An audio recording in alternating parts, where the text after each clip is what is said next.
I am so sorry for your loss. And this week must have been so hard to see everything in the headlines and the constant talk about it. And the other thing I wanted to ask you is former President Trump has said he was there to honor the 13 fallen soldiers who were killed in Afghanistan in 2021. And he and his running mate, J.D. Vance, have accused President Biden and Vice President Harris as being responsible for the deaths of those 13 soldiers. What do you make of that accusation? Do you think it is fair for him to say that the responsibility for the deaths of these 13 service members lies at the feet of the current administration? No, I do not. This was an exit plan that was negotiated by former President Trump, and President Biden was executing it. It was never going to be a good exit, regardless of who executed the whole plan.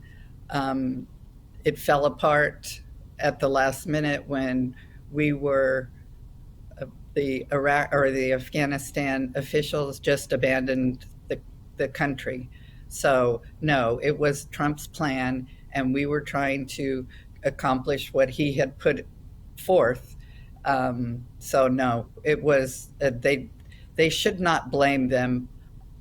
With the families, I kind of understand when you're in deep mourning and deep grief, it's easy to reach out and find an easy target. And of course, they're encouraged to. I try not to judge other Gold Star families, because when you're grieving something like that, an unexpected death, you have to grieve whatever can get you through the day. If you can get out of bed in the morning, then I think good for you. But I just think that this is a point that keeps being hammered by the Republicans, but it's just not true. Do you blame former President Bush for the loss of your son? I do. That has been, proven that there were no weapons of mass destruction. Yes, there were no.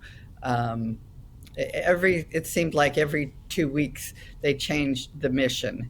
We're going into install democracy. We're going into, there was so many reasons, and I was very much against the war before it started, before my son was even involved. But yes, I do blame President Bush, but I think that has been proven. I will give the current Gold Star families, if they can find other evidence, then I'll change my mind. But at this point, it does not look that it was the fault of the current administration.